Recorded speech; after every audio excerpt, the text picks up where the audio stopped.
गोलीय पृष्ठ द्वारा अपवर्तन। पहले तो ये मालूम चले गोलीय पृष्ठ होता क्या है।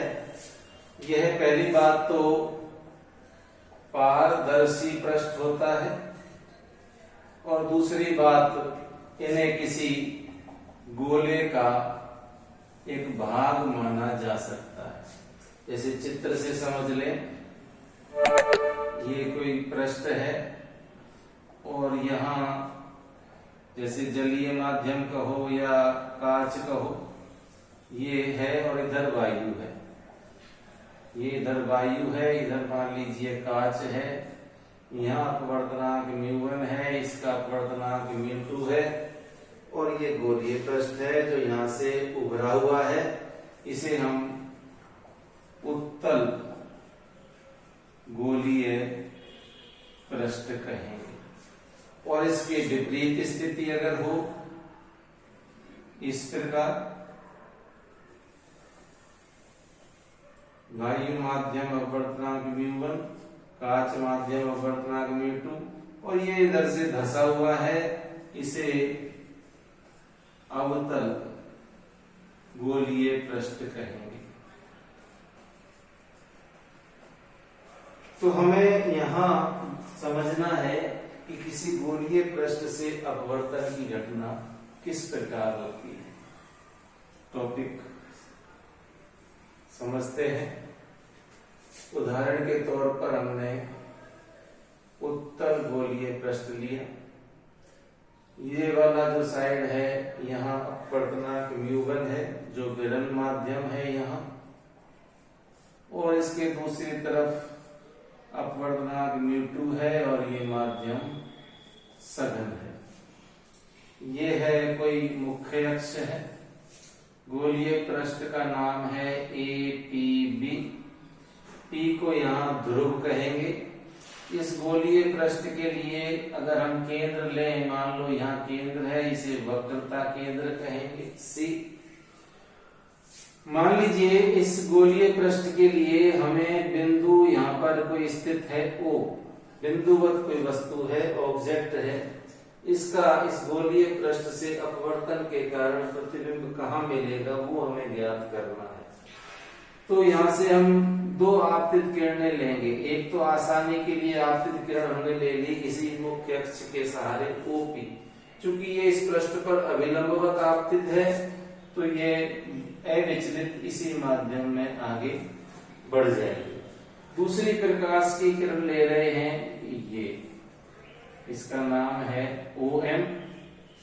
अब ये जो प्रकाश की किरण है यहाँ हमें देखना पड़ेगा M बिंदु पर अभिलंब के लिए क्या करते हैं, इस M बिंदु को C से मिला देते हैं। ये जो C से मिलाने वाली लाइन है ये बिंदु M के लिए अभिलंब का काम करेगी। ये इसके लिए अभिलंब है। और जैसा हम जानते हैं ये जो प्रकाश की किरण आई है OM, ये जा रही है विरल से सघन माध्यम में। निश्चित रूप से ये अभिलंब की ओर झुकेगी। अगर ये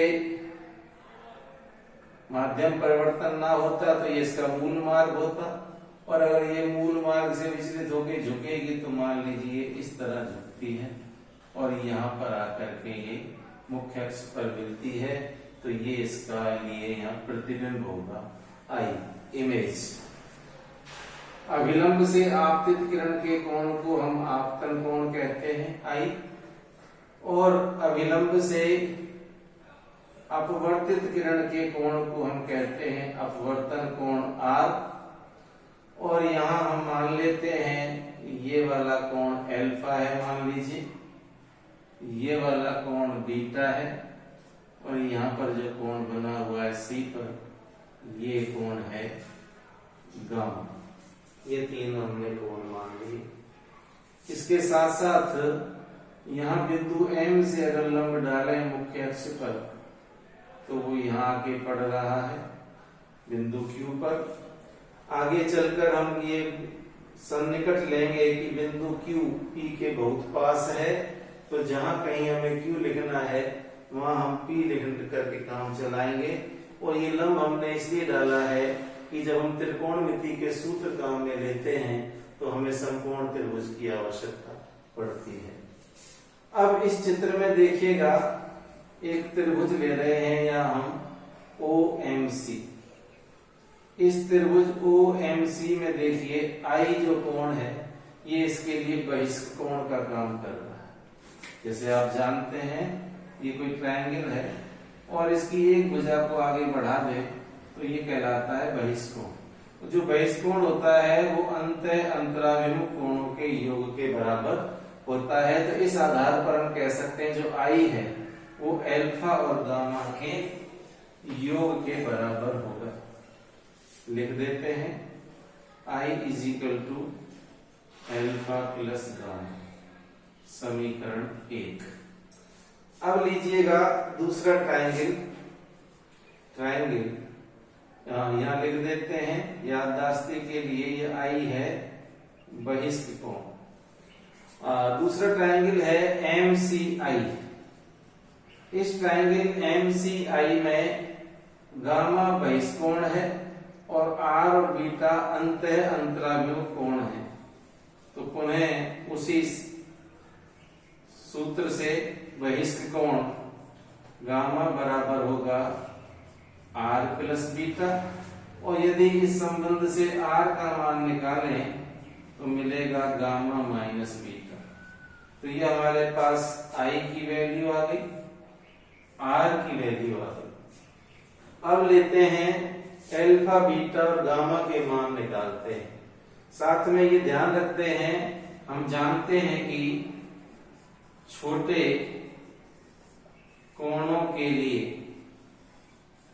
जो tan थीटा होता है वो लगभग थीटा माना जाता है और sin थीटा का मान भी लगभग थीटा माना जाता है। यहां हम लेते हैं त्रिभुज OQM। इस त्रिभुज में अगर हम tan अल्फा निकालें, छोटे कोणों के लिए tan अल्फा को अल्फा कह सकते हैं, तो tan अल्फा यानी लंब बटे आधार, लंब का मान एक्चुअल में तो है MQ, पर लगभग में उसको लिख रहे हैं MP, क्योंकि QP के बहुत करीब है, और आधार में भी उसी तरह हम लिख रहे हैं OP। ठीक इसी तरह tan बीटा का मान निकालें, जिसे लगभग बीटा कहेंगे, और इस ट्रायंगल में लीजिएगा बीटा MQI, तो लंब हुआ MQ जिसे हम लिख रहे हैं MP, और आधार आएगा PI। और अब लीजिएगा ट्रायंगल MQC, और यहां से निकालेंगे tan गामा जिसे लगभग मानेंगे गामा, और ये लंब उसी तरह MP और आधार PC। इन तीनों को मिलाकर के नंबर दे दिया है 3, और यहाँ वो कंडीशन लिख देते हैं, बिंदु Q P के बहुत निकट है, और इस निकट की वजह से ही जहां पे भी Q होना था वहां हमने P ले लिया है। इन तीनों समीकरणों को ध्यान में रखते हुए आगे हमें मालूम है स्नेल का नियम, जो अपवर्तन का नियम कहलाता है। स्नेल के नियम में हमने पढ़ा है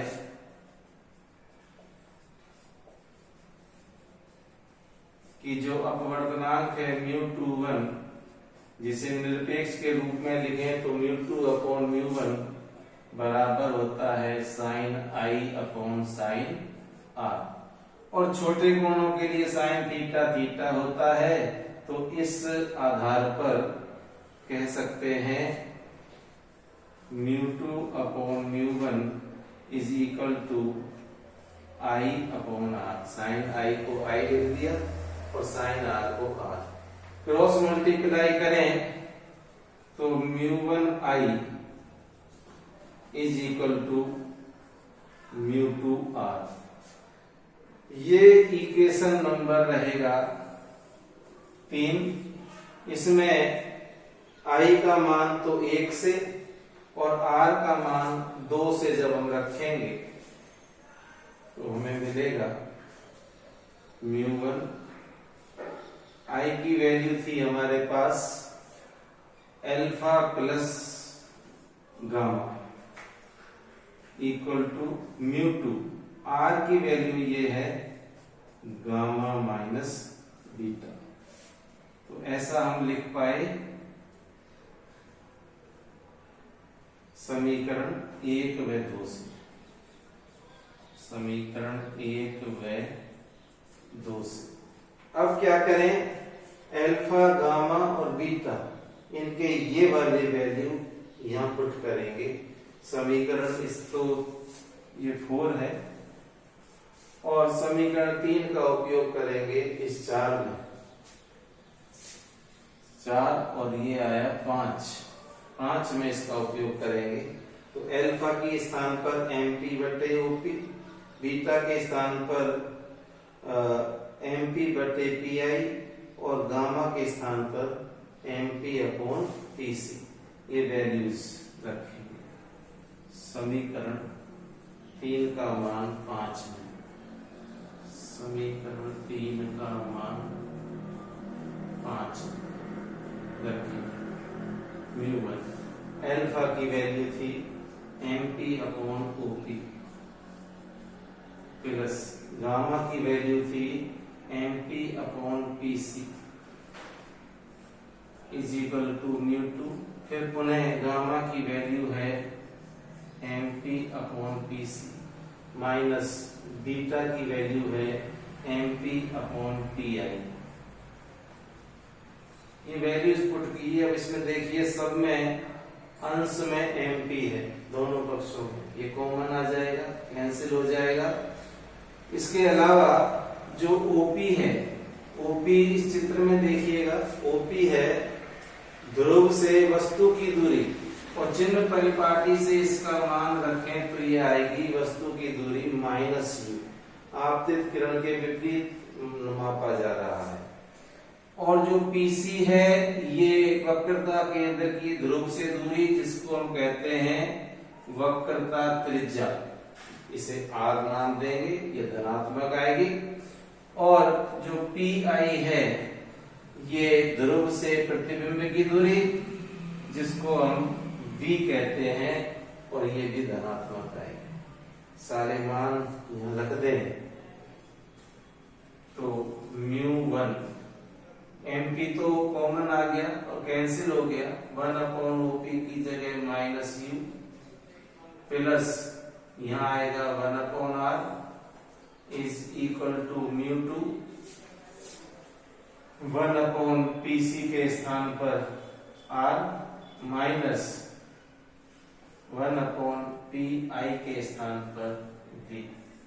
अब क्या करेंगे, दोनों r वाली टर्म पास पास ले आएंगे, इस वाले r को उधर ले जाएंगे और 1 अपॉन v को इधर लाएंगे।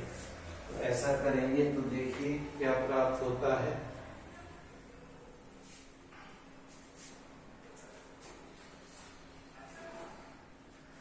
माइनस μ1 अपॉन u, अंदर ले लिया μ1 प्लस μ1 अपॉन r बराबर μ2 अपॉन r और minus μ2 upon v। μ2 upon v left side में जाए प्लस माइनस μ1 अपॉन u और μ1 बटे r को ले गए तो ये μ2 माइनस μ1 r आ जाएगा कॉमन। तो ये हमारे पास एक फाइनल रिलेशन आएगा जो वक्रता त्रिज्या, वस्तु की दूरी, प्रतिबिंब दूरी और माध्यमों के अपवर्तनांकों के बीच एक संबंध है। यही गोलीय पृष्ठ के द्वारा अपवर्तन से संबंधित संबंध है। काफी महत्वपूर्ण है और आसान भी है।